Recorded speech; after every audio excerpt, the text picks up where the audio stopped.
Now one thing I haven't showed you is the slip stitch. You're going to need that slip stitch, so I want to make sure that you see it. The way you make a slip stitch, this is your basic stitch that gives you no height, doesn't add any height to your project, or very little height. We're going to chain one and turn, just as we have been doing. To make the slip stitch, this chain does not count, just as in the single crochet, it does not count as a stitch. So we're going to go into that very first hole, very first stitch, yarn over and pull through. When I say yarn over, you see I'm just kind of grabbing that yarn and pulling it through. If you want to be literal about it, and I'm going to pull it through. If you want to make a single crochet, I yarn over and I pull it through both of these, but I'm not doing that. I'm making a slip stitch. So I'm going to go through this loop as well. What did I do? Let's do that a little more quickly. Insert our hook, yarn over, and pull through the loop on the hook. Insert your stitch, pull through both the stitch and the loop on the hook. Insert your hook, yarn over and pull through the stitch and the loop on the hook. Yarn over, pull through the stitch and the loop on the hook. Yarn over and pull through the stitch and the loop on the hook. You see how you've added very little? If you look, compare your stitches, very little change in the stitch height. I'm going to rip these back and move on. Now I'm going to show you different swatches that were begun in the different ways.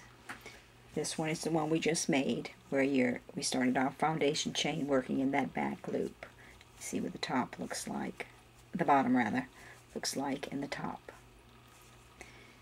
Okay, now this piece I went into the top two loops, under the top two loops, and left only one loop.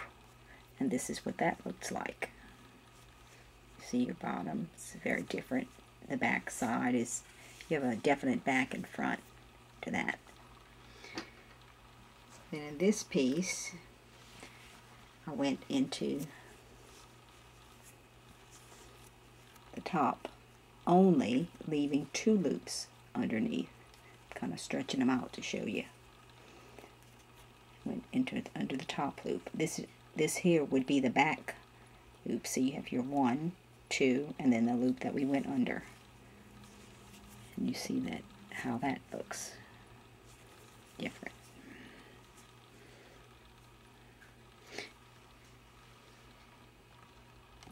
Just to finish off this row here that we were going to, I'm making a triple crochet, and I wanted to show you that this is the last stitch. And if you want to do like I showed you before, going through the two loops, that might be a little bit difficult for a beginner. So if you want to just go between those two top portions of the stitch and make your stitch, that is perfectly fine. There's nothing wrong with that, and it's much easier than going through those two loops. Another thing you're going to have to learn how to do is count your stitches in your rows. Here is a sample of single crochet rows. First we're going to count our stitches at the top. You look at the top of your stitches. You see how you have like a V here? You're going to count each V, because single crochet, it's kind of hard to see the post, although you can see the stitch. This is one stitch here. Okay, we're going to count those V's. 1, 2, 3, 4, 5, 6, 7, 8, 9, 10, 11, 12. We have 12 V's. 1, 2, 3, 4, 5, 6, 7, 8, 9, 10, 11, 12. See that? Okay.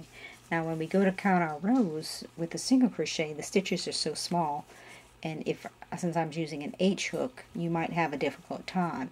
But if you look closely, you have kind of an indent here, and this indent comes between two rows of single crochets. You have two rows of single crochets between them, I should say. So we have 1, 2 here, 1, 2 here, 1, 2 here. You look at your other side, it looks different here, but here you can clearly see. So if you can count by twos, you can count 2, 4, 6. We have 6 rows here on this sample of single crochet stitches. Now if we had a row of single, a row of double, a row of half double, it wouldn't be as easy as this to count them.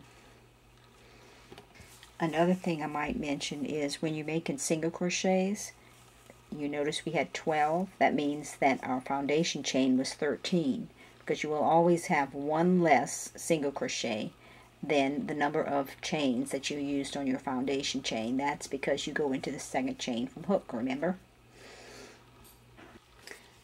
This is a row of double crochet, 2 rows of double crochet. What I wanted to show you first, we're going to finish this row of double crochet. We have to go into this last post, which is our foundation chain, our turning chain. Now this is different. Look, this looks different than the one that we went into previously. There are also 2 ways to go into this one. We can go into it under here and finish our double crochet, or you can turn it around so that you see the front of the stitch and go into it that way. Then you're going to chain up and turn, and you see how that looks from the front. And let me show you how it looks from the front if you do it the other way.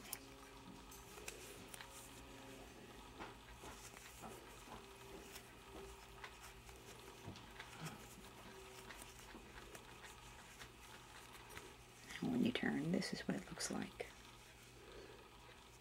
Either way is fine. And we're going to count the top of those stitches.